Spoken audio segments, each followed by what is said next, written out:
Try that one more time. Good morning. Welcome to the April 18th Board of Adjustment meeting for the City of Prescott. Would everybody please stand and join me in the Pledge of Allegiance? Allegiance to the flag of the United States of America and to the republic for which it stands, one nation, under God, indivisible, with liberty and justice for all.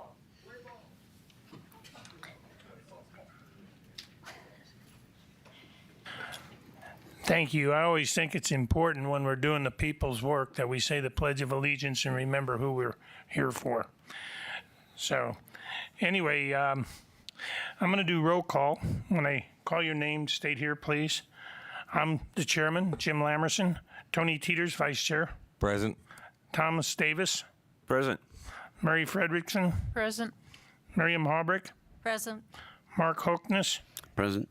Tom Hutchinson. Looks to me like Tom is absent. So we have 6 members present. It will take 4 for anything to happen. So out of courtesy, I've been asked to give our council liaison, who is Councilman Ted Gambogi, an opportunity to say something to the public. Oh, well, Ted, I just noticed Connie showed up too. Hi, Connie. Thank you, committee. And for all of those of you who have been out here, this is my 3rd meeting. And regardless of what happens in this meeting, I wanted to thank you and congratulate you and let you know you already have a win, because the last few city council meetings have been pretty rowdy. And I've used your conduct in these meetings as an example of how a meeting should be held. And I hope that we can set that example in the future, especially today. Thank you. Thank you, Councilman. As we go through the meeting, etc., if somebody from the public would like to speak at some point, you're required to state your name for the record so that we may know who's speaking and be able to contact you later if necessary. So I'm going to turn this over to staff now. We have to approve last month's minutes. Okay. I'm going to turn this over to staff now to remind me that we have to approve the minutes. No problem. From last meeting. So did the members of the commission have opportunity to read the minutes? Is there any disagreements with the way the minutes have been presented? Not hearing any, can I have a motion to accept the minutes as presented? Mr. Chairman, I'll move we approve the minutes as presented. Mary Fredrickson, second. I have a motion and a second. All those in favor say aye. Aye. Aye. All those opposed say aye. Not hearing any opposed. It looks to me as though that the minutes of last month's meeting were approved by 6-0. Now I'm going to turn this over to staff. Hello, good morning, Chairman, board members, Kaylee Nunez, Community Planner. So we are hearing the CUP 23-006 again for the Quik Trip convenience store and fueling station conditional use permit. So I'm going to glaze over, a few of these slides because we've all seen them before. We have the aerial imagery. So address is 2280 East State Route 69. And it's just west of Lowe's and east of the U-Haul facility. It is in business regional zoning, which is moderate to high intensity business district. So you'll notice in the staff report, I referred to 2 site plans. It was site plan number 1 and site plan number 2. Because Quik Trip sent me a couple weeks ago an alternative site plan that they had discussed with Prescott Canyon Estates HOA. So site plan number 1 is what you saw last month. And I did an overlay just to give you a visual of where it would be on the parcel.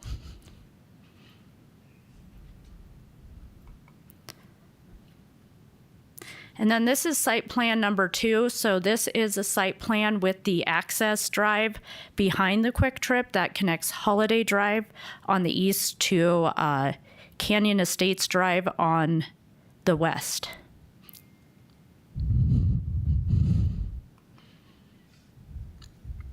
Full site plan number 1. And this one, it takes ingress through a right only off Highway 69, and then egress is via that northern drive to Holiday. Full site plan number 2, again, access to Prescott Canyon Estates behind Quik Trip. And so this one you can enter either via Canyon Estates Drive or Holiday Drive, and as well as exit.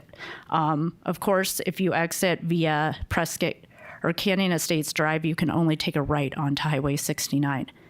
Holiday Drive is signalized, so you can do a right or left. The landscaping plan. Also some new materials from Quik Trip. These are view shed renderings, so their architecture department produced these from certain locations within Prescott Canyon Estates and I believe the Lowe's property to show how the building would look from there. So as you'll see, a lot of areas it's barely visible.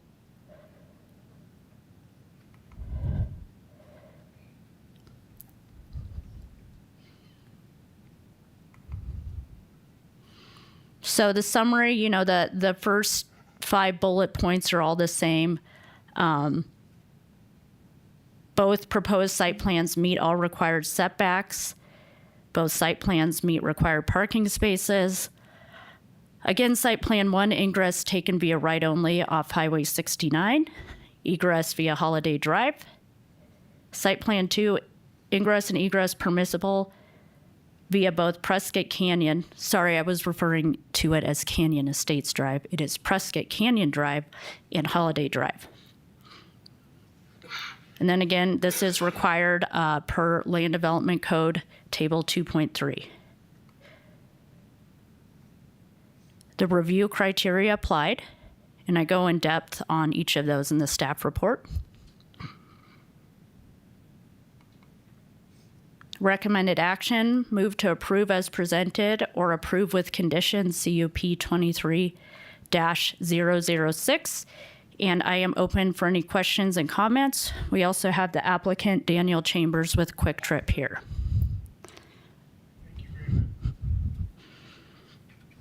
Thank you very much for your presentation. I'll open this up for discussion of the commission, and I'll start down with Miriam.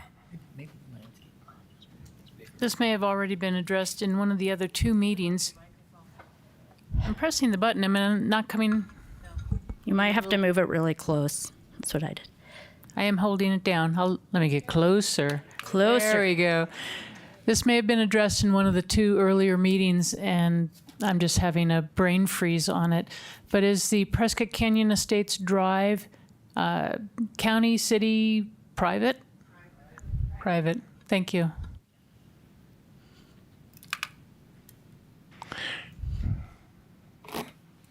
I don't have anything else this time. Thank you for your question. Miriam? No, I have nothing at this point. Thank you. Moving up to my buddy on my left.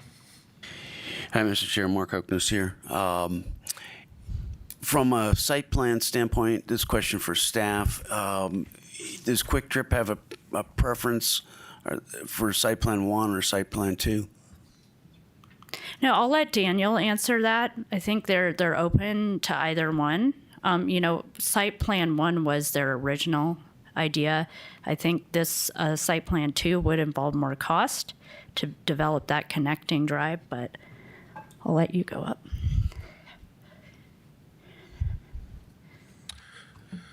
Thank you, Chairman and Commissioners. My name is Daniel Chambers. I work for Quik Trip Corporation, and I office out of 1116 East Broadway Road in Tempe, Arizona. We are open to either one of the site plans. However, the 2 previous meetings, you guys asked us to work with the HOA. We found out yesterday that the the HOA took a vote, the board of directors voted, and they voted no on that, so we are moving forward with site plan number 1. If question, if it's acceptable, Mr. Chair. Yes, go ahead.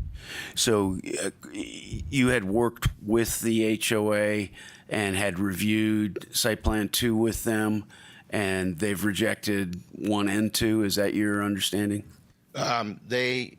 Yes, we did work with them. We had several meetings. I think we met weekly for the past 2 months. I think we missed 1 or 2 meetings in there, but we did work, and they did not. They voted no on access, on sharing access with us. So we were going to site plan 1 that kind of divests ourselves from them and keeps us separate based on their wishes. So we're not tied with them at all. Okay, just a moment then. So if I'm looking at site plan 1 up there on the screen, there's a driveway on the left side of that slide. I believe is that a driveway? So that's Prescott Canyon Drive. That is a private drive located in the county, and that'll be solely accessed by the residents of the community, and Quik Trip will not have any access to it. We don't have any rights to it. We won't be on that road at all. That'll be just used, and it'll function as it currently operates today. Okay, and so that will restrict that drive to right-handed turns going to the west. The separation between that drive and Quik Trip will be what? The dimensions are on there. They're a little hard to read, but that's dimensions that we worked with ADOT on and had ADOT approve. So that this plan is what was presented to ADOT and what ADOT, we did our traffic impact analysis on, and this is what ADOT has approved for us. Okay, I appreciate that. The physical barrier between the drive and the Quik Trip paving, is there a landscaping strip, or what's between the road and there we go? There you go. So we did it landscape. Even though we're not obligated to, we still are going to honor some of the terms and conditions that we discussed with the HOA. We're still going to have the extra landscaping back there that goes above and beyond code requirements. So we have all the extra landscaping completely around the site. And then my presentation, you'll see some additional renderings that show that, just to try to create more of a buffer and more of a separation between the two properties. But we're going to keep all that landscaping that you see there. It's very heavily landscaped with a lot of mature trees. Okay, so a question for staff. If a motion is made to approve, we would add a condition for the landscaping as described? Yeah, what I would recommend is you just tie it to a site plan, like site plan number 1, and then the landscaping plan is inferred with that. And also, we told the HOA that we would shield the lights as well on the back drive. That it's not required, but you can also add that in the stipulation that we are going to do that regardless of their support as well, too, at their request. So you can also add that in the stipulations. Okay, I thank you. Mr. Chair, I don't have any questions at this time, so I'll turn it back. Thank you very much for your question. Thank you very much. Tony, do you have any comments? Not at this time. Mr. Chairman, I have just a question for staff. That site plan number 2, which site plan is preferred by the applicant? Site plan number 1. Site plan number 1. And so site plan number 2, if that was preferred by the board, is it consistent with the action of this planning and zoning commission? Yeah, we'd have to take it back because it changed, or if I'm correct. So we would have to take it back, but as Mr. Chambers discussed, they were in negotiation regarding the site plan with the HOA, and late yesterday the HOA rejected it. So now Quik Trip is just requesting site plan number 1. Okay. Thanks for the clarification. Yes. I have no further questions at this time. Thank you, Tom.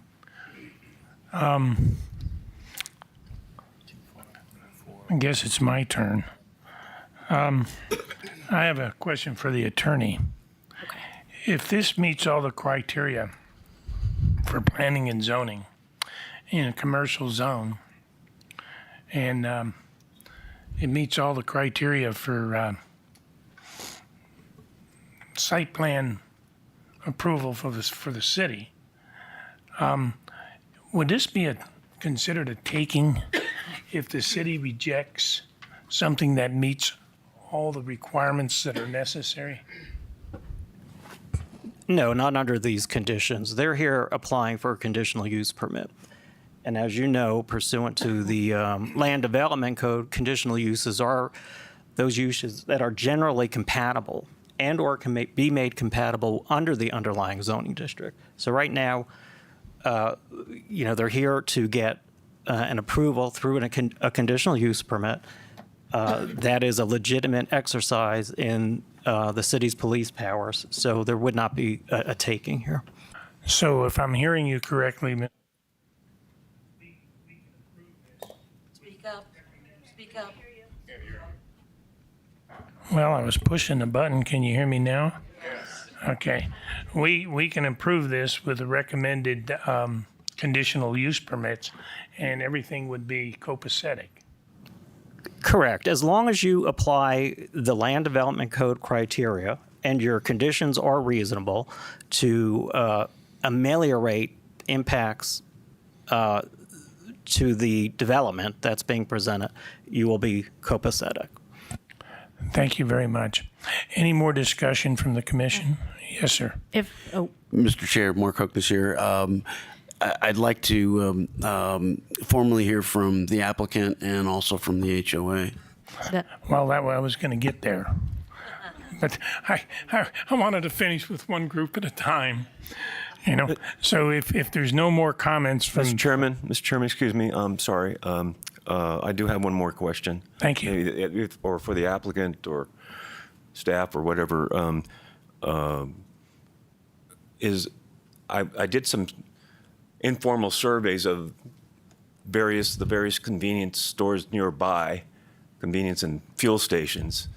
Noted that the Good to Go 76 station, hours of operation are 6 a.m. to 10 p.m. Is that a problem for the applicant? Yeah, one moment. I just wanted to say one thing before we move on to Daniel's presentation. I just forgot to add that, Planning and Zoning reviewed site plan number 1, approved, but they approved with a condition that they build a 6-foot wall on the northern edge of the property. So now I'll turn this over to Daniel, who has his own presentation. Excuse me, just a addition there, Kaylee. Also, preservation of the property to the north would be an open space. Yes. So if and when you tie the conditional use approval, you tie it to the site plan, and they'd have to maintain that exact open space. If they wanted to change it, they'd have to come back before the board. Chair, Yes. Mary Frederickson, and I'm sorry, jumping in front, but I had one question that you had brought up just now about the Planning and Zoning Commission's additional conditions that they put on relative to the water agreement. That was mentioned in the April 18th letter that we received from the HOA.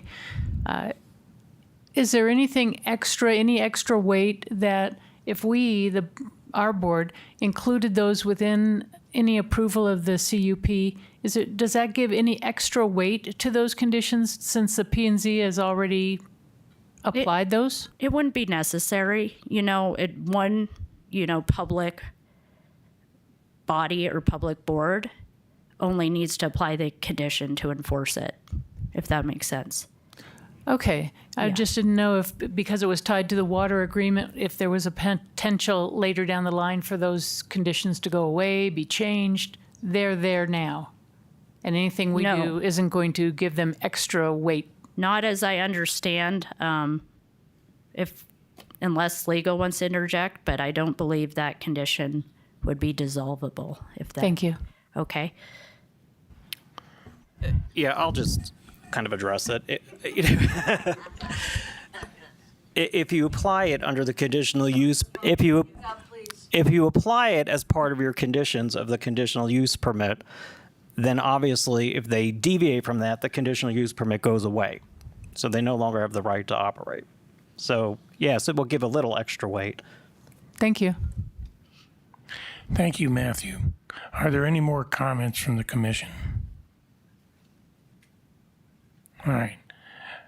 Not hearing any. I'm going to open this up to the public, but I'm going to ask the public when they come up to the mic to state their name and have civil decorum in my meeting.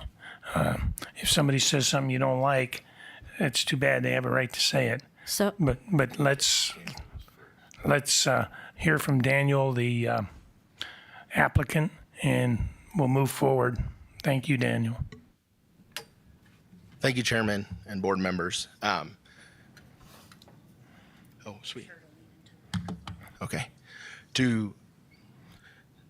I just had a quick little presentation here. Some of these slides I think Kaylee has shown, but I just wanted to go through them real quick here. So just some fun facts about Quik Trip. I don't know if that matters here, but we are excited to be coming to Prescott. We're looking forward to it and bringing some jobs here, some good quality jobs.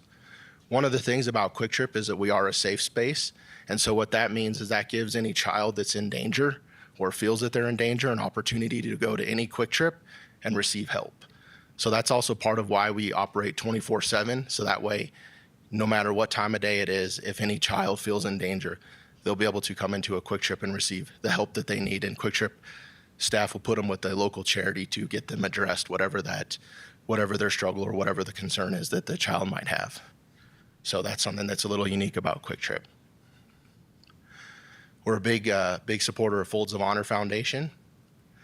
Security is something that's very important to us. I know in the past there's been talks about the people that come on a Quik Trip and just making sure that it's safe. Something that Quik Trip does a lot is just every time you're on a Quik Trip, smile because you're being recorded. So we do a lot with our lighting and a lot with our cameras and everything just to make it a safe place that anybody will feel safe in. All the stores are monitored. They have a whole group and team that's all they do is just monitor security for Quik Trip to ensure that not only the customers but the employees are safe as well. I don't have the security plan for this particular site, but I just wanted to show you an example of one. As you can see, those are all the camera locations on a Quik Trip. As I said, every lot, we will not be videotaping any in the open space on this design that we have, but in the space that we are building out, it'll be 100% covered in video coverage. So if anything happens, it'll be recorded. Just a couple inside pictures. We are more than a gas station. We've been working a lot on our food offer and just becoming a good, more than convenience and servicing other needs in the community as well. A lot of different options here. I don't have a picture of the grilled cheese, but it's life-changing. Here's the picture of the proposed site as Kaylee presented. This is the site plan that we're moving forward with. We do need to move forward with that. We can't go to site plan number 2 because the Prescott Canyon Drive is a private drive in the county and the HOA controls that. And we cannot access it. And I don't think the city can make the HOA give us access for that either. It's a private matter. And we're going to respect their wishes, and that's why you have the site plan in front of you. So we're going to completely divest ourselves from that drive. Here's a rendering. You can see the heavy landscaping that we put on there on the site just to block behind it. You can see roughly where the houses are back there.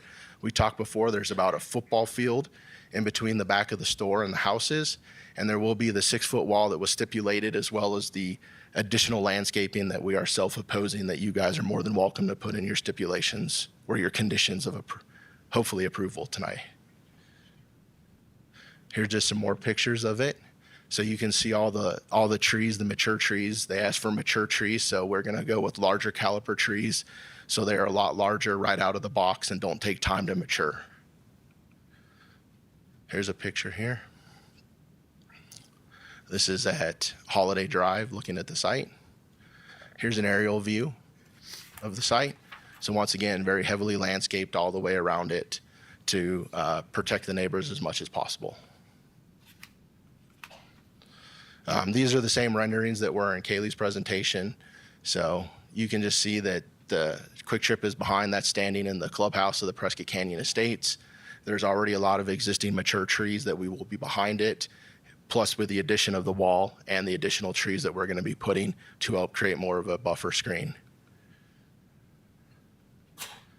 Just some pictures that taken throughout the community. So Karen was very nice and let me take these pictures, so thank you.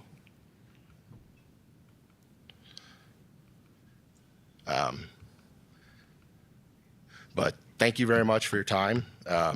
We're very excited to be here and answer any questions that you guys might have.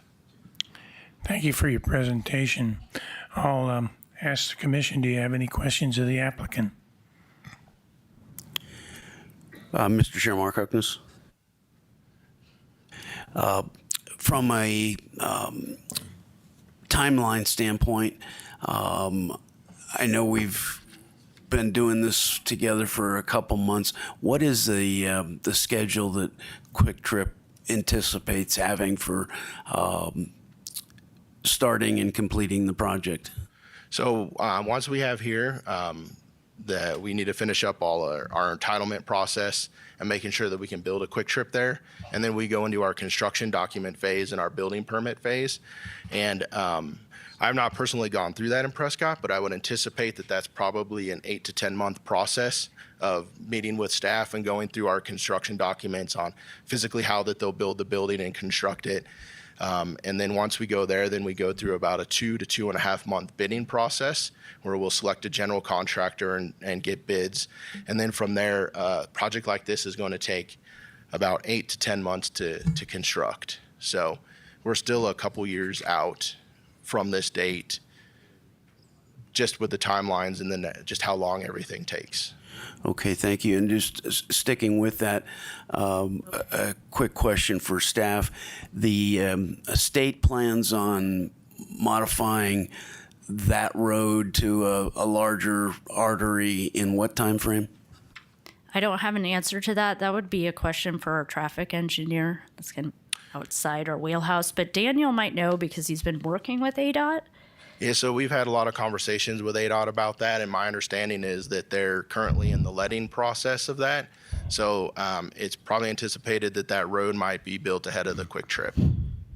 Okay, so there's going to be a fair amount of construction and interference going on that road potentially in the next 2 years, and you could be concurrent to that construction. Yeah, we would like to. We would try to time it up as best we can, but it takes a while to produce these plans.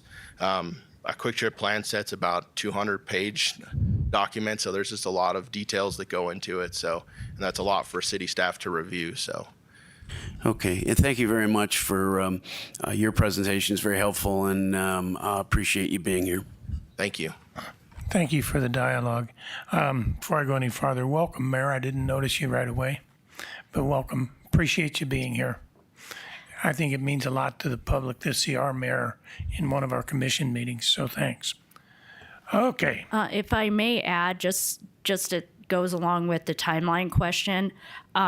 This project will still need to go to Water Issues Subcommittee in Council. We stalled that because we were waiting on an outcome from Board of Adjustment.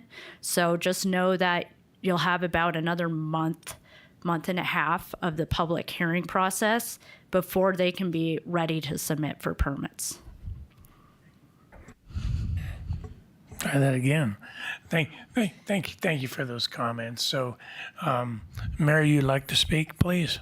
Yeah, I wanted to clarify the question regarding ADOT's plans for widening 69 in front of Frontier Village will impact this potential project. ADOT will be opening the bids for that project tomorrow, and they have an anticipated construction generation or beginning in July of 24. So obviously, based upon the presentation, there could be mutual construction happening at the same time. So that might be an issue for your consideration. Thank you, Mr. Mayor.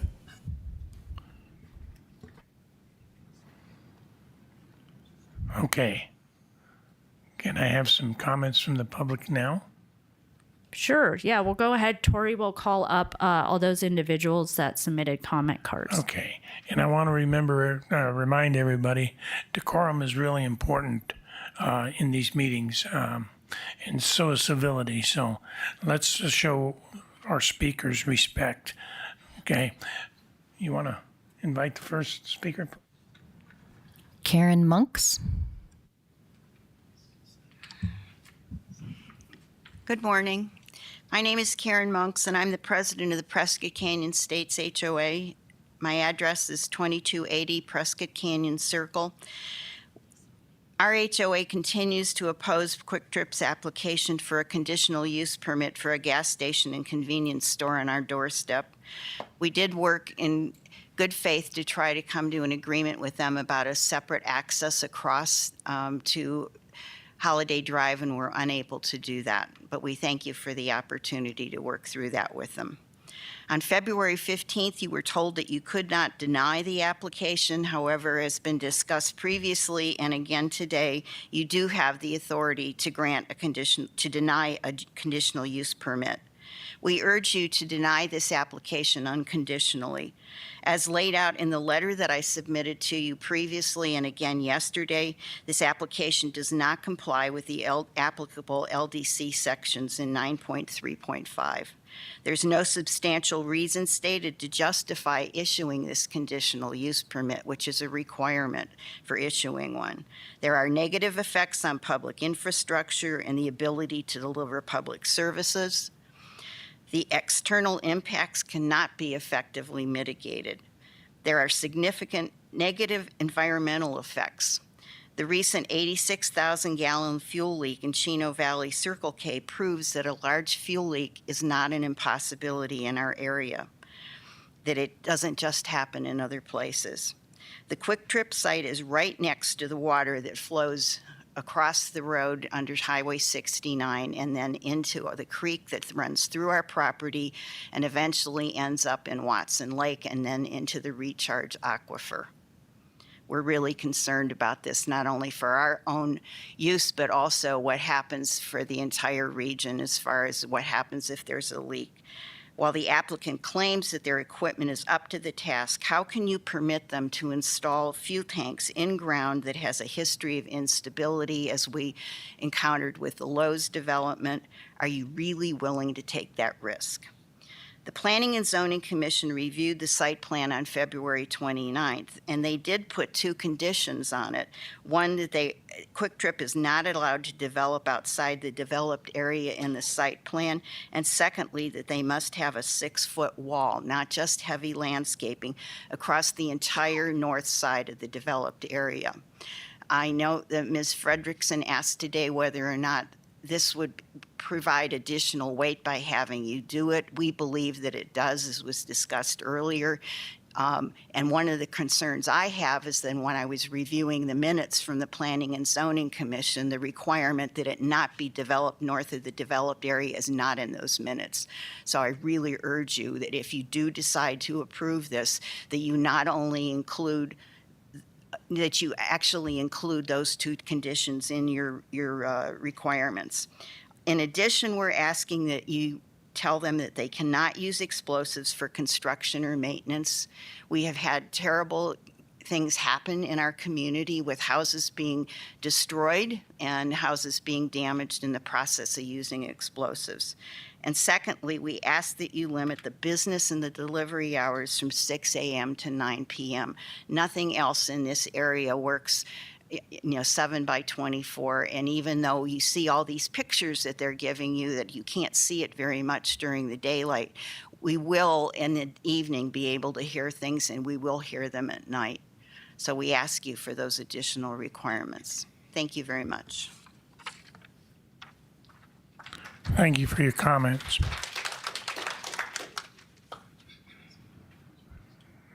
Do you have somebody else that is? Thank you. Acacia Koa. Good morning. Acacia Koa, 2499 Hilltop Road, Prescott Canyon Estates since 2003. We've already heard about the lights, the noise, the smell, and the project will cause, along with the disruption of quality of life for all the people in Prescott Canyon Estates. All that said, we need to address the issue of water. How much water is Quik Trip going to use? How much flushing? They have toilets, 24/7 flushing. It's going to be quite a bit. And the Big Chino is supposed to give us 100 years. Unfortunately, with all the development, that's being cut almost in half. And so,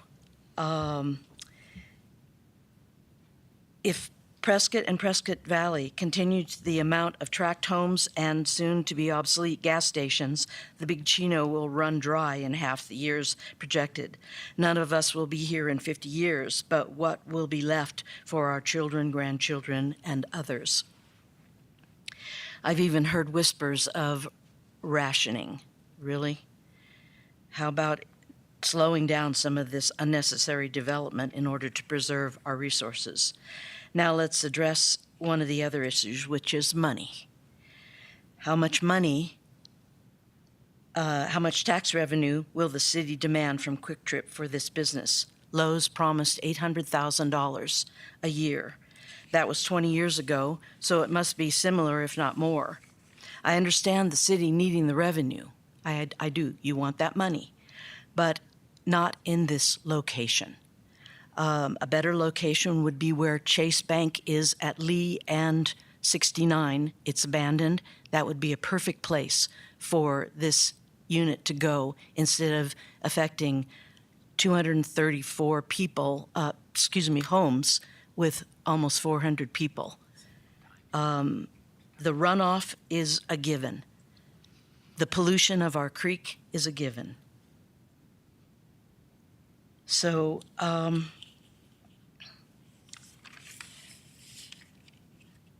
all that said is, please deny this permit, please, for all of our sakes. Thank you.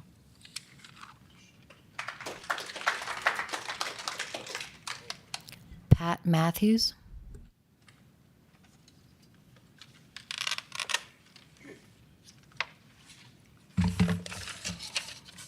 Good morning. Thank you for allowing me to speak today. My name is Patricia Matthews. I live at 775 Prescott Canyon Drive with my husband, Roger. Our home is the first home in the senior development directly behind the proposed gas station. So we are the most affected by this. I would like to focus again. I know we brought it up. It's been brought up and it'll probably be brought up again, and I hope you let me speak what I have to say. I'm focusing on the conditional use criteria, section 9.3.5A, effect on environment. Location, size, design, operation, characteristics of the proposed use shall not be detrimental to the health, welfare, and safety of surrounding neighborhoods or the occupants, nor be substantially or permanently injurious to neighborhood property. Have any or all of you visited the property? Do you know what that site actually looks like? Have you all been there? I'm asking that question. I think I have a right to ask that question.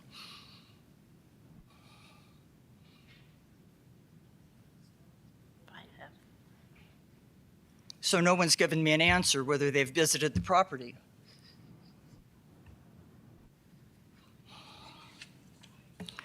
How are they going to get through all that blue granite? Are they going to blast it away, possibly shaking homes off their supports, causing other damage to homes in the immediate area?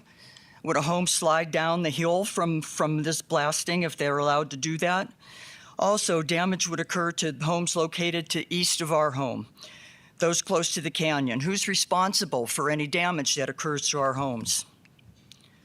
Now refer to section 9.3.5C, external impacts minimized.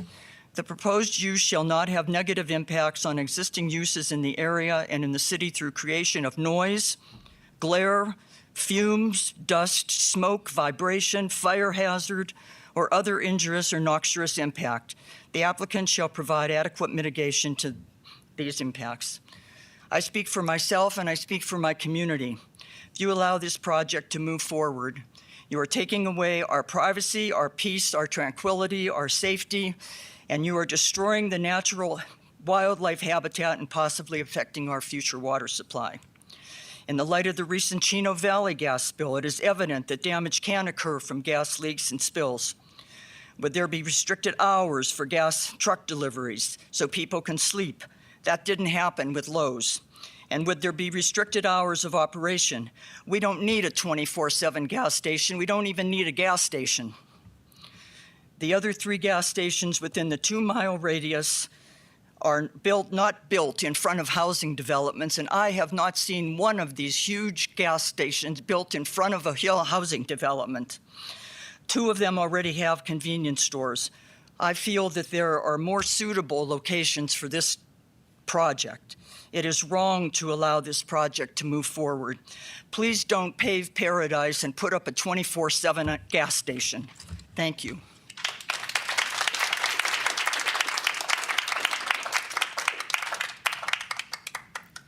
Roger Matthews.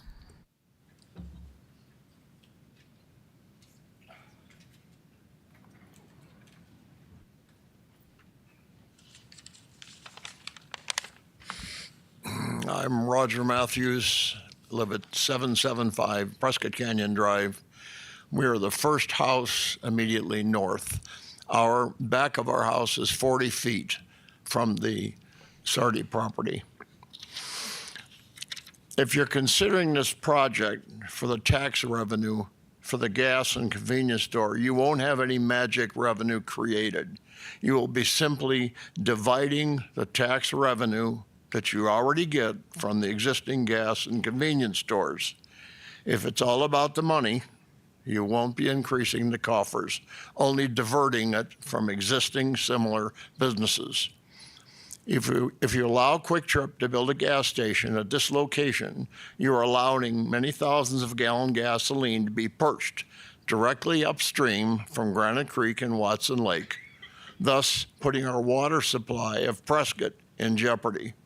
Hopefully you're all aware of the 86,000 gallons in Geno Valley. You've heard it mentioned several times this morning already. If this happened at this location, you can kiss our water supply goodbye. Holiday Creek runs directly into Granite Creek and directly into Watson Lake and then to the aquifer. We are an over 55 community of about 400 people and 250 some homes.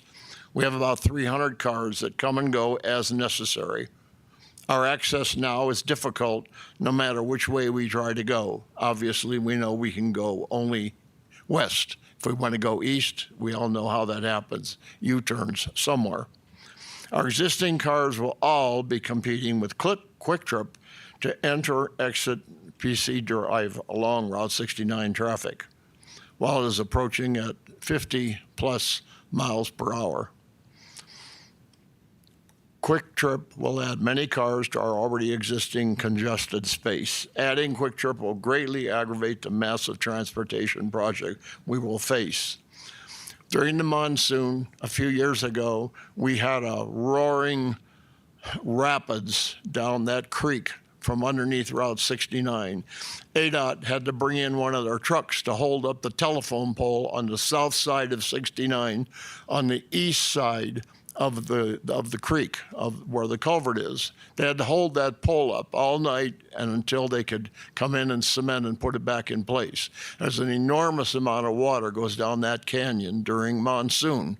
And those gas tanks, those 6 underground tanks are going to be perched right beside that water course.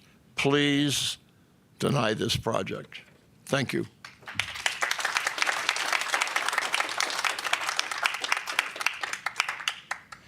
Lee McKinsey.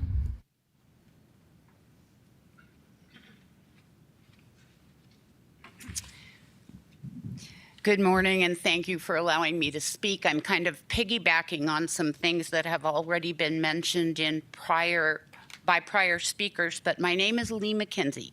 I live at 2353 Canyon Court, approximately 2 blocks downhill, which is an important feature, from the proposed fuel station. Granite Creek runs right in front of my house. This waterway is a very important part of the Upper Granite Creek watershed, which is especially important as they make up the headwaters for the Verde River, which is a very important waterway in the state of Arizona. This is not the right project for this location. The potential for damage is enormous. And Quik Trip can posit all the reassurances they want about precautions, safety, etc.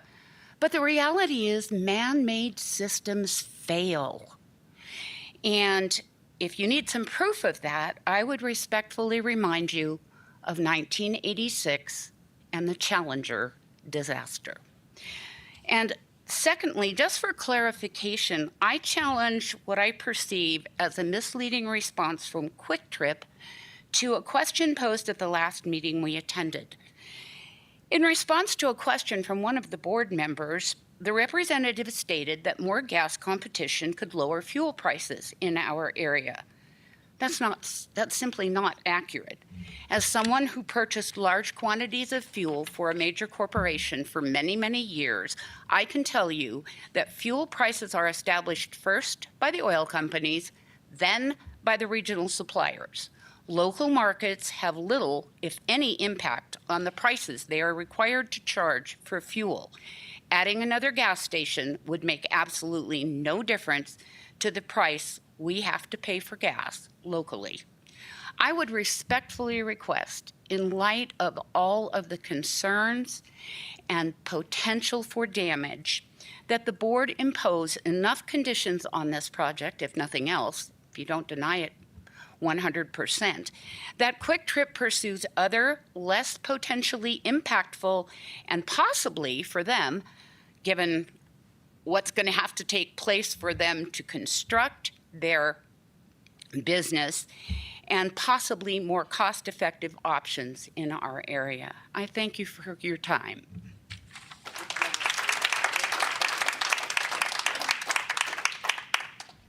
Kelly Rutherford.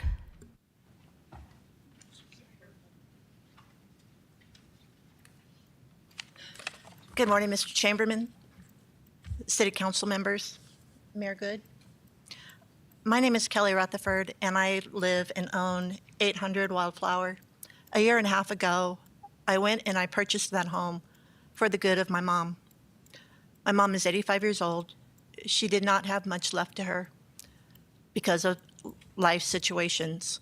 So I bought her the house where she can go and live, of a community in which I know, being a realtor here in town, the great reputation that it has with these people behind me and the people who have lived there over the years. I wanted a place safe for my mom and for her to live out her golden years like these people want for themselves.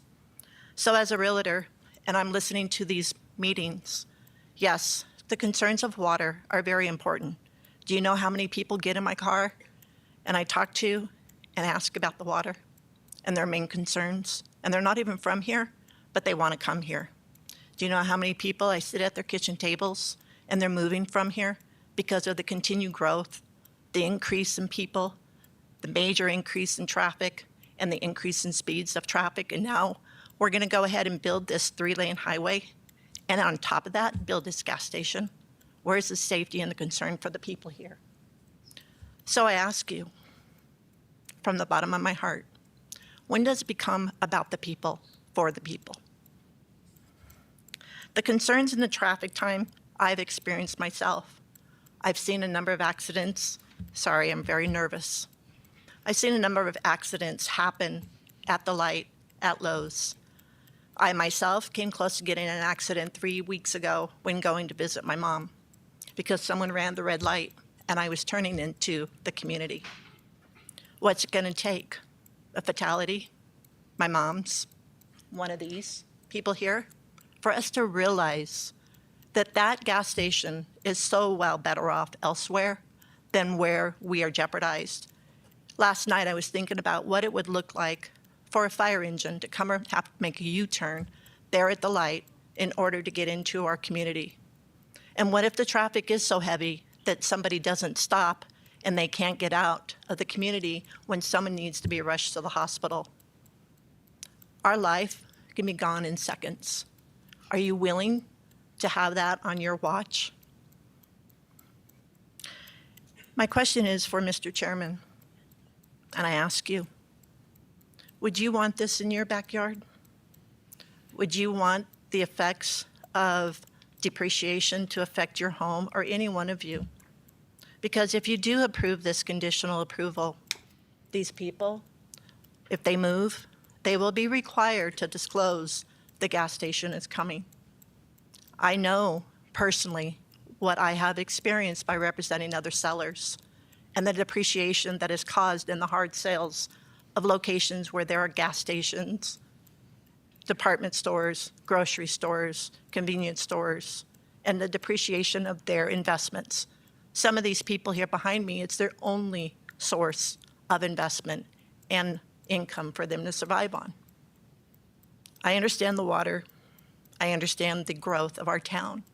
But I ask you, please, do not approve this.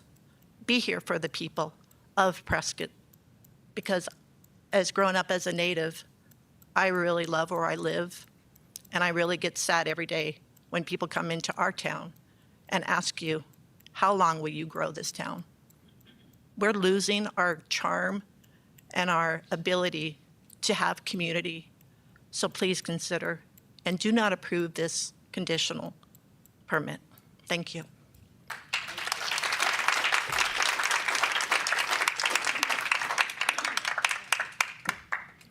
Tony Perry.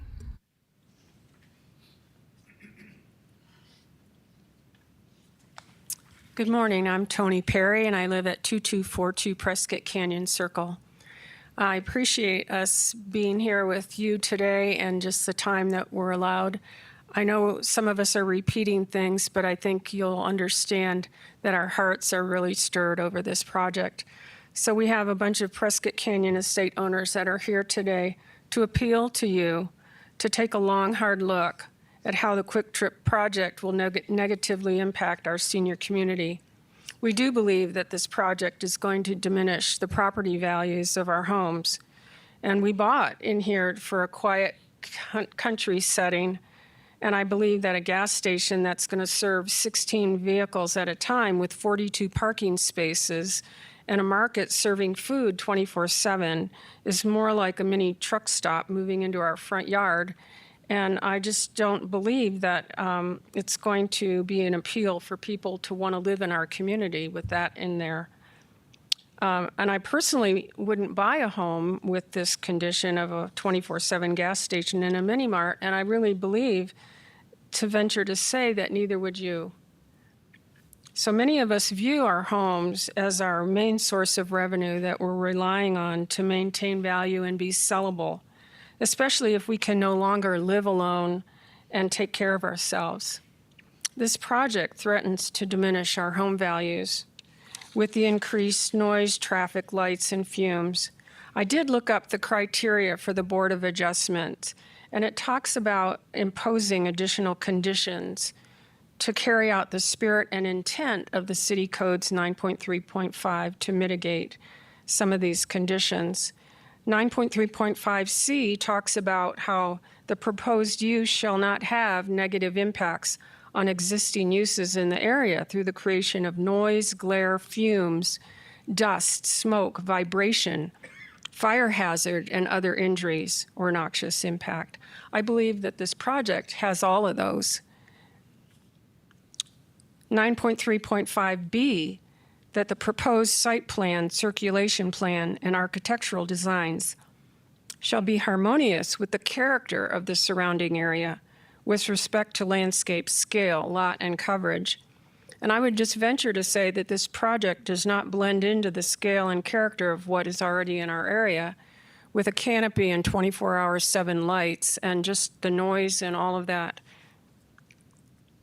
9.3.5D states to not have negative impact on existing uses in the area, such as roads.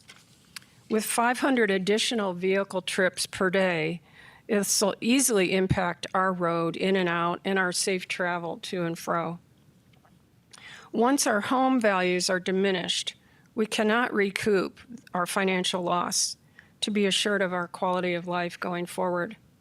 So I'm not asking you for your sympathy, but I am asking for a little empathy for what our senior community is facing at this point. And we would greatly appreciate that today, when you are voting on this, that the spirit and intent of these city codes that are in place, that you vote according to what these codes were intended to uphold as it refers to this project and the location that we're discussing today. Thank you so much.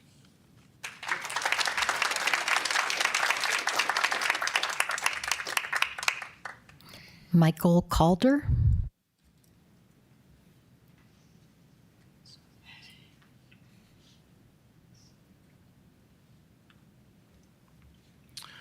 Good morning. My name is Michael Calder. I live at 853 Wildflower Drive with my mother, Kathy, over there. I'm coming from this perspective of not only a resident in the community, but also as a professional biochemical scientist of more than 40 years. So I have a little bit of a different angle on understanding the hazards, both environmental and personal and medical, with having tanks of gasoline with solvents that will eat the gaskets over time, that will have to be replaced, that will off-gas constantly 100% of the time. It's a brute fact that there's no rational argument that 100% of gasoline stations leak everything that they have 100% of the time. The only question is how much, over in what period of time it accumulates in the environment. That's the only question that's rational. Whether it would leak, that's not rational, and actually we have lots of evidence. This is a horrific event. I've provided each of the members with exhibit of this news article with 86,000 gallons leaking. That's just one example. It does happen, and that's a lot of gasoline, obviously. The question is, could it ever be cleaned up if that was in our housing community? And the answer is absolutely not. Once it's contaminated, gasoline cannot be removed. It's not water soluble, so it stays in the ground. It leaks out and it seeps out and it spreads around, but it never goes away. So that leak is permanent. Those poor people, if they're near there, that's a big problem. Then there's the off-gassing and the fumes. The other thing about the purity of gasoline, that's kind of an oxymoron. Calling gasoline pure or clean makes about as much sense as calling swamp water pure or clean. Gasoline, this is just a chemical fact, is a very dirty product. It contains mixed populations of toxic, carcinogenic, and mutagenic species, such as benzene, toluene, naphthalene, hexane. These are known carcinogens, known mutagens, for which there is no safe level of exposure, none. And we are going to be exposed, that's without a doubt. I bet when this goes in, if it does, I hope it doesn't, but the point is, when it does, will we be able to smell gasoline from our homes? I would bet on most days you could. And as soon as we exit our community, which is right next to the gas station, we will be smelling gasoline. I don't have to prove this to you. If you've ever been in a gasoline station and you're standing over those vents, you're smelling gasoline. It's coming out of those vents. It has to be done that way. Otherwise, there's a hazard of fume buildup. So they have to vent them. That's just a natural fact for gasoline. I have seen no contingency for what happens if there's a spill of any quantity. It doesn't have to be 86,000 gallons. 1,000 gallons is way dangerous and impossible to clean up. So I strongly urge the board to disqualify this location. I understand the owners have a right to use their property as they see fit. It is their property. However, the use in this particular location seems to disqualify it categorically. Thank you.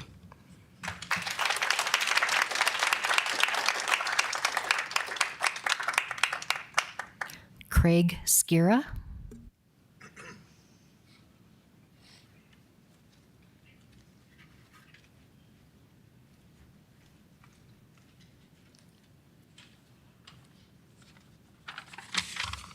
Good morning. I'm Craig Skira from 2312 Hillside Loop Road in Prescott Canyon Estates. In my over 30 years of experience as a professional licensed environmental engineer, I'd like to lend my support to Mike's previous statement. The accuracy is spot on, and what he said I endorse completely from a professional level. I'd like to provide a little more information on what is involved in recommended gas station distances from residents.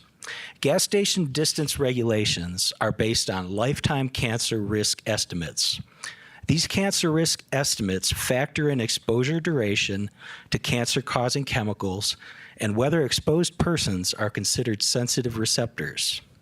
Compared to people who leave home for work every day, residents that spend significant amounts of time at home, like the retired persons at PCE, have a longer period of exposure to gas station emissions.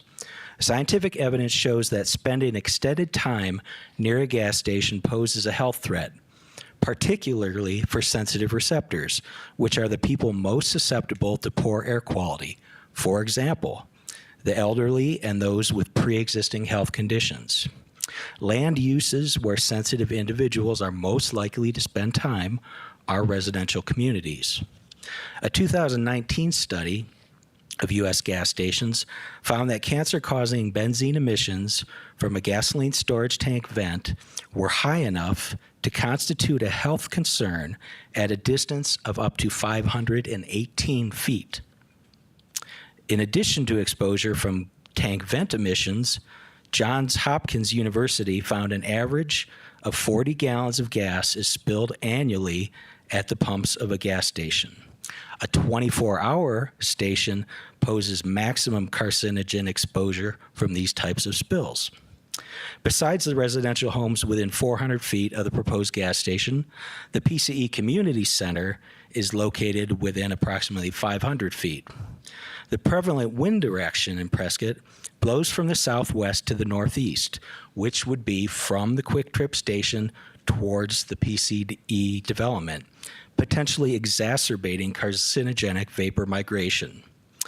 In light of the above data, many U.S. cities have adopted a minimum public health safety zone between new gas stations and residential properties, a minimum of 500-foot public safety zone. So in summary, the latest research indicates the most reliable way to protect public health from benzene and other harmful emissions is to place new gas stations at least 500 feet from residentially zoned properties. Thank you for your time.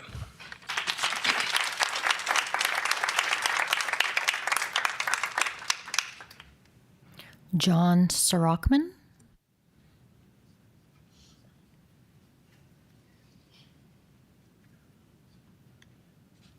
My name is John Sorokman. I live at 2571 Hilltop Road in Prescott Canyon Estates. I'm a little naive to the process of what goes on to try to get this gas station from QT in.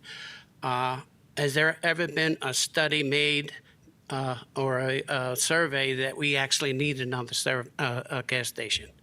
Number one.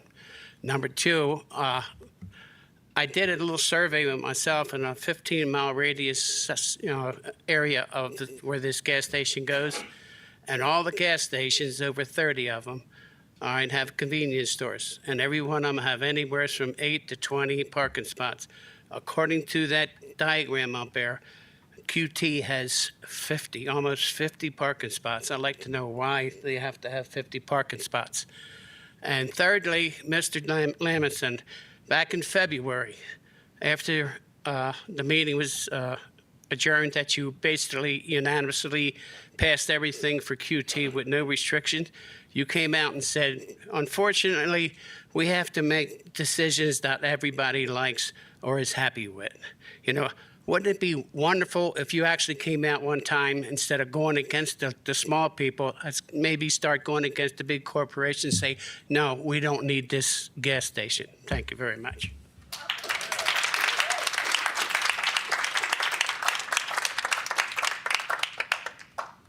That's it.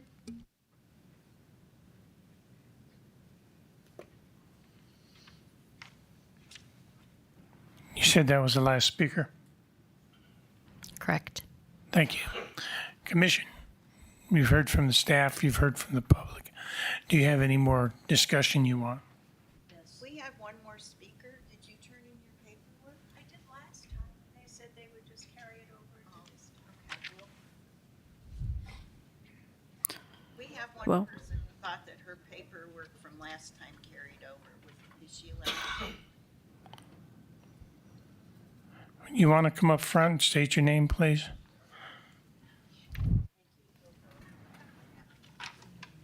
My name is Andrea Anton, and I live at. Whoops. Okay, better? My name is Andrea Anton. I live at 2254 Hillside Loop Road. And what I'm going to ask you guys is to please look at these people sitting here and see them not as a group of older faces, but as individuals who love and take care of our community and each other. We'd appreciate it, instead of seeing us as 250 homes, see us as 400 individuals. We're people who treasure our homes the way you do yours.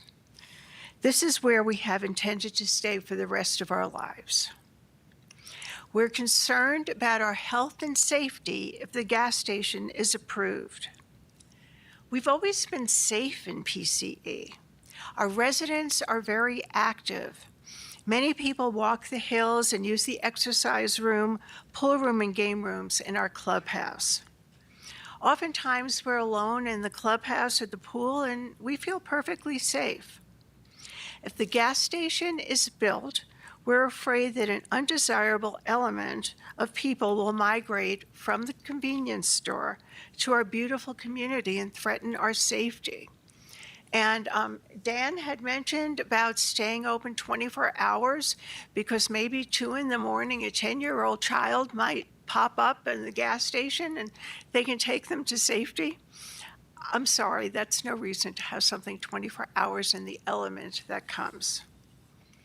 Residents now enjoy the convenience of not locking their doors. Now, not only will everyone have to live behind locked doors, but many of us will need to install security systems to feel safe. Our residents enjoy sitting outside and watching the wildlife. It's an enjoyable way for us to relax and enjoy our retirement, until now. The gas station, with its noise, air, and possible water pollution, will drive our wildlife away. Our lifestyles will change. For example, we have a resident that teaches yoga, and a yoga class has to be nice and peaceful. She's very close to where the gas station would be built, and she's going to lose her livelihood. As you get older, and I don't know if you've experienced this yet, your sleep schedule gets messed up. You wake up in the middle of the night and have extreme difficulty falling back to sleep. As you know, sleep is extremely important for our health. We haven't had to deal with noise disrupting our sleep until now. Now we'll have to deal with noise from cars and deliveries all night long. You might say, and I think people have heard a couple of comments, well, if we're unhappy, you just sell our homes. We know we won't be able to sell our homes. No one would want to live behind a gas station. Would any of you? Thank you.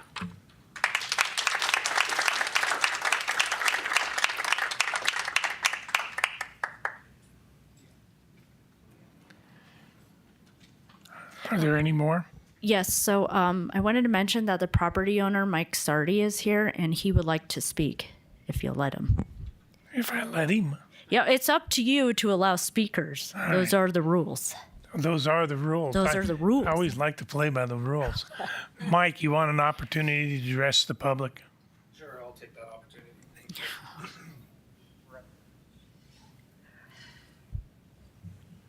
Good morning, board members. Yeah, I just wanted to encourage that, the plan as presented is one that is in the benefit of all of the city of Prescott. While we have many voices coming out this morning from one neighborhood, the decision before you is about the city of Prescott and what's in the best interest of the city of Prescott. This is a commercial corridor with a high traffic zone, highest in certainly the city, possibly in northern Arizona. So as it exists, Many of the environmental issues that the neighborhood has brought up are in existence as it stands. It's a high traffic corridor. These are cars operating on fuel, putting out exhaust. We live in one of the highest air quality points in the nation. That's a wonderful benefit. And but this is a major arterial through our town. This particular project, as it's presented, is really no impact, as I see it, to the neighborhood. We have an ingress from Highway 69 granted by ADOT as approved. There's no negative impact. The private drive at Prescott Canyon Estates remains with no impact to them. There will be a right in, and then the access to Highway 69 is only through Holiday Drive for anyone who's entering this project. It's a very well-designed project in conjunction with the City of Prescott. I think it's been well thought out. So as a member and citizen of the City of Prescott, this is in the benefit of the city. Lastly, I'll just say the buffer, everything Quik Trip has done has been to the benefit of the neighborhood. The distance, 300 feet, is tremendous.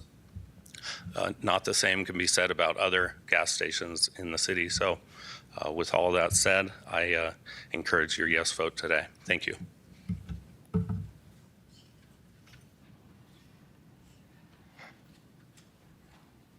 Are there any other comments from the public?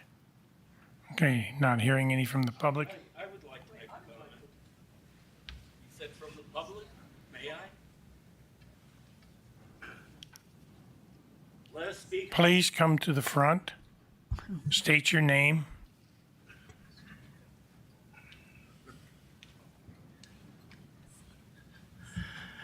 I'm Dennis Anton. I live at 2254 Hillside Loop Road.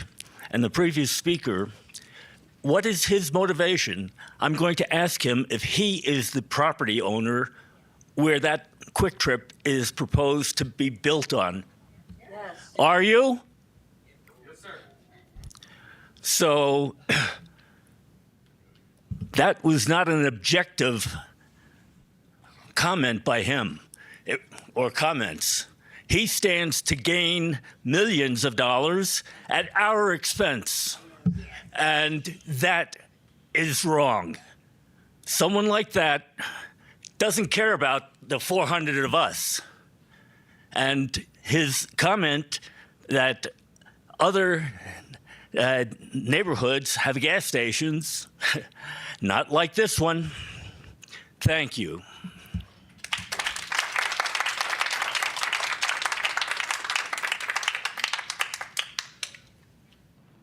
Is there any other comments from that need to be addressed? You got to come up here and put your name in the hopper. Come on. Sorry. I don't even know if a lot of people know me, but my parents purchased a house at 1838. We need your name and we need to know My where you name live. is Deanne Martin, Deanne. Address is 1838 East Mountain Hollow Drive. I'm representing my parents as a person outside. My parents purchased this property specifically, and they've taken 2 years to purchase property in prime locations. They are elderly. They love the fact that they are close to the stores. They're in the hills. They purchased the property at the end of the creek, at the bottom of the hill. So this specifically for this location on the creek.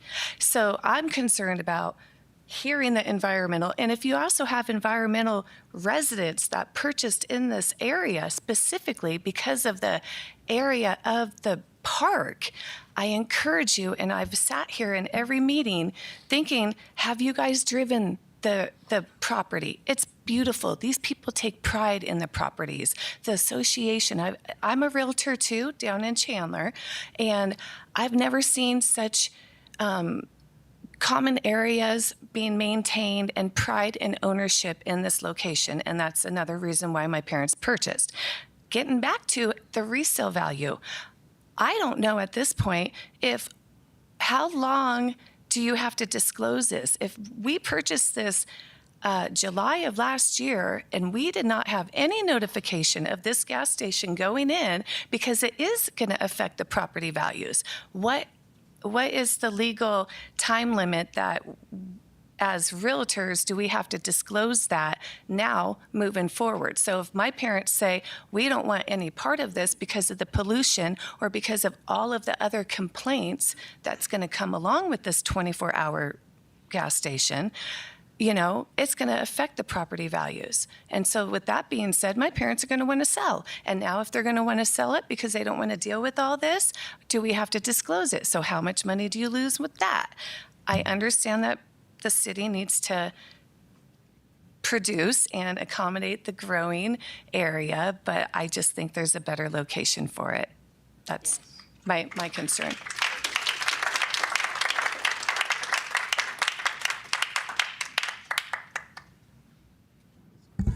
Is there anyone else who wants to speak?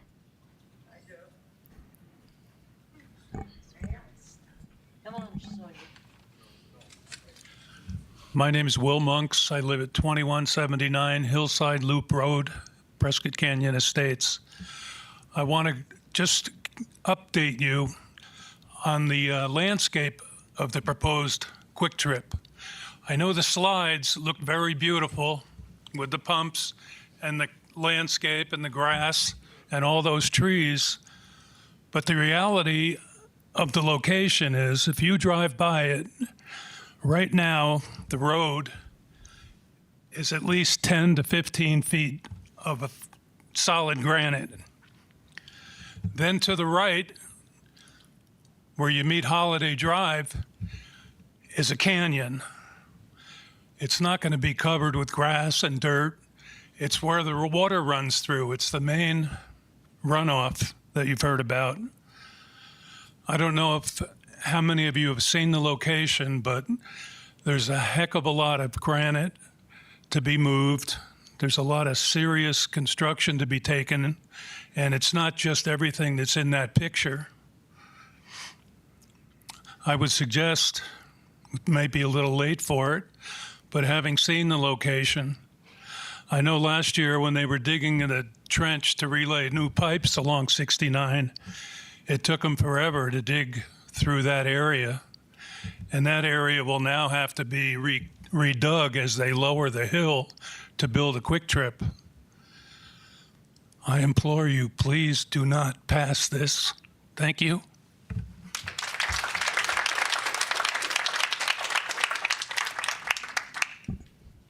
We have one more individual who would like to speak. All right, we'll allow one more. Okay.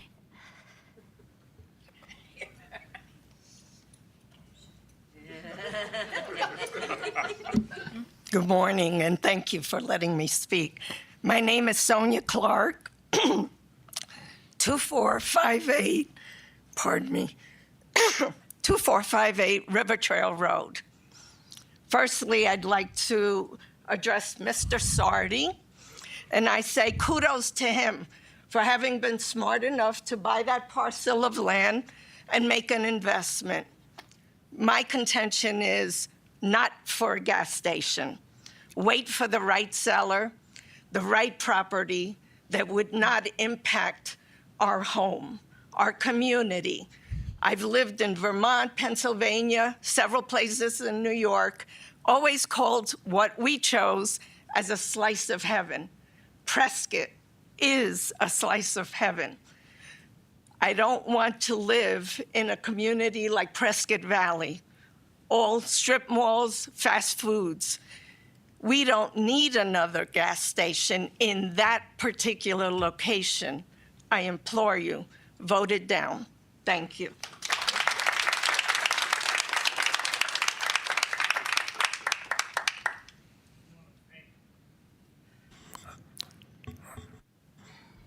Can you hear me now? Yes. I want to thank the public for attending the meeting and showing your fellow citizens respect and decorum. I know this has been a contentious issue, and I'll turn to the board and see if there's any more comments, and I'll start down with Mary. Mary Fredrickson. It seems like a very small data point compared to larger issues that the public has brought forward, but I would just ask the QT representative, on the one point within the letter, it was requested that deliveries be limited in their hours. Is there a usual course in the QT protocols or how they run their business as to late at night or overnight deliveries? That is, how common would it be? Yeah, that's something that we talked about with the HOA. We don't have total control of all the deliveries because some of our vendors are outside of Quik Trip, but the ones that are in our control, we will try to limit them to not being an overnight delivery. I want to say it was 12 to 15 deliveries a week is what an average store about this should handle per week. That would be overnight deliveries? No, so a lot of them are in the day. It just depends. Like you have like the Coke, the Frito-Lays, the Pepsi, a lot of those guys, it's going to depend on where they're at on their delivery route to when they'll work it in. And that's the information that I don't have now. But the ones that we do control, we do work with trash services. We can work with our distribution to control some of the delivery times. And we will do that. But the third party ones, we don't have control over that. And I guess specifically what I'm thinking about is the gas deliveries. Is there a usual pattern in the QT world as to when the gas deliveries would come in? It's just going to depend on where they're at and where the terminal is and how they're going to get there and how many other stations they have to hit. So I don't have that. The drivers will determine that route. Thank you. Thank you, Mary. Miriam. Miriam Habrick. I'd just like to thank the community for this coming out, these last meetings, and being very conscientious and very responsible. Thank you. Thank you. Mark? Nothing further, Mr. Chair. Thank you. Tony? If the hours were restricted, how would that affect your decision? That would be a very negative impact for us. So that would be something that we'd have to reconsider the project. Thank you. Tom? Again, I'd like to commend the audience for their decorum, their attendance. As you know, I've also sit on the Planning and Zoning Commission, and your consistency and your decorum, it needs to be applauded, and I appreciate that. This is a tough decision. One of the things that the board has to keep in consideration is the overall picture of what the Land Development Code proposes, what's established by zone. I want to make sure that you understand that this particular zone is one of the more permissive zones in the city. And there are alternative uses that are permitted without conditional use permit. That means it wouldn't come before us and what may not come before the Planning Commission either. So things like schools, hospitals, retail dealerships, lumber yards, so forth, these are permitted uses. And one of the things that we had to do as a board is to consider the big picture, what the zoning code calls for, and try to add conditions that mitigate whatever your concerns are. So it's a tough one. Thank you for your comments. I appreciate that. Having said that, are there any more comments from the board? Mr. Chair, Mark Huckness, I have one question for staff. I want to know the zoning designation that this location has. Any idea how long the zoning has been in place? It's over 20 years. George would know the exact date. 2003? Oh, it actually predates this code, so it's 20 plus significant years. period of time. Yes. It's had the same zoning, so no changes, no surprises. Correct. Thank you for your comment. Okay, moving forward, I'll entertain a motion either to accept the proposal as proposed or deny the proposal as proposed, or modify the proposal with additional use permits. Mr. Chairman, may I ask one question or clarification, please? I'm sorry. We know what the site plan review has been completed to the Planning Commission. That's a recommendation to the City Council, correct? Correct. Okay, and this is the final decision regarding the conditional use permit, correct? Correct. And what's the process for applicant or neighbors to appeal, or what's the next process that they would have available to? So I could let, you're a quasi judicial board, so it would be appealable to Superior Court. Am I right?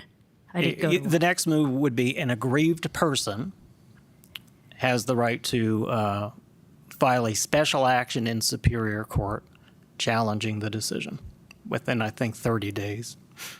Within 30 days. Yes. Anyway, that used to be the rule. I haven't looked at it. Yeah, our appeal periods are 30 days.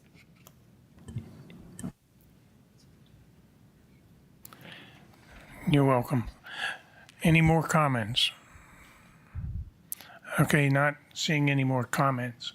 Let's create a motion one way or the other and see where the Board of Adjustments wants to go. Miriam. Mary Fredrickson. Mary, I'm sorry. Mary Fredrickson. I would move to approve CUP 23-006, but with modifications.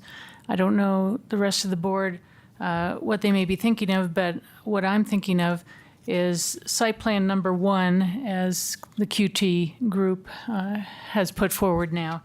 And as the QT representative has stated here, that would include incorporating in the landscape plan that was also part of the package, as well as their intention that any lights at the rear of their developed part of the property be shielded. I would also include repetition of the conditions put on by the Planning and Zoning Commission. That would include limiting any development to what is proposed right now, that is the back half of that property remaining open, not developed, as well as requiring a 6-foot wall along the north side of the developed portion of that property. That being in addition to the landscaping, but also having the 6-foot wall along that north edge. Those would be my suggestions.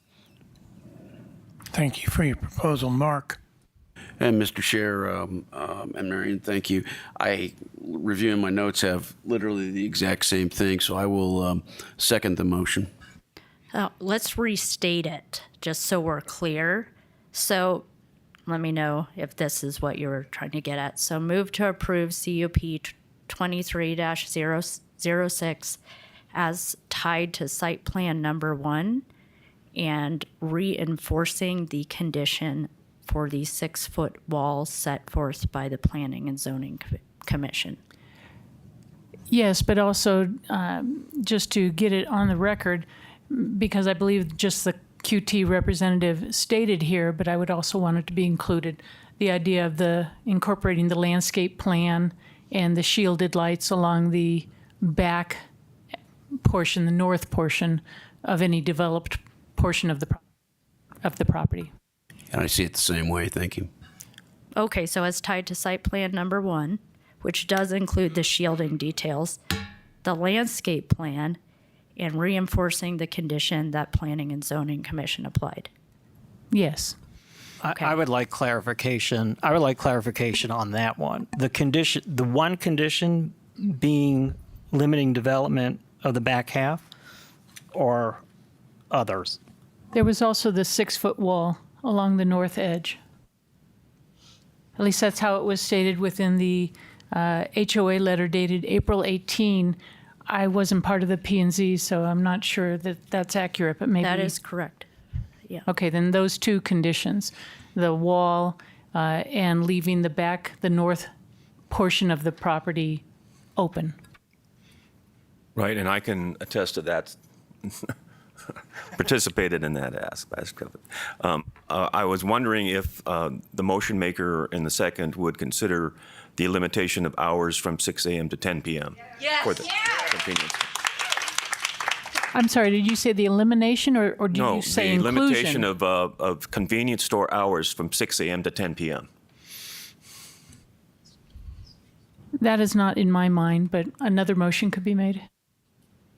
It's not in my mind either. Thank you. It's not in either one of their minds. So we would try to vote on the motion as presented by Mary and Mark. So there's been a motion and a second, and we have 1, 2, 3, 4, 5, 6 board members here. So whatever we decide is going to take 4 votes. So when you made your motion, all those in favor of Mary's motion signify by saying aye. Mary Frederickson, aye. Miriam Hauberg, aye. Mark Huckness, aye. Jim Lamerson, aye. Tom Davis, I'll vote no because of the limitation on hours. Okay, so we have a 5-1 decision. Is that correct? That's correct. All right, Motion passes. motion passes 5 to 1. And then no staff updates that I know of. No staff updates. Can't. Well, I do have other things to do, but Okay, not hearing any staff. No. Say what? no. Huh? All right, not hearing anything else. This meeting's adjourned.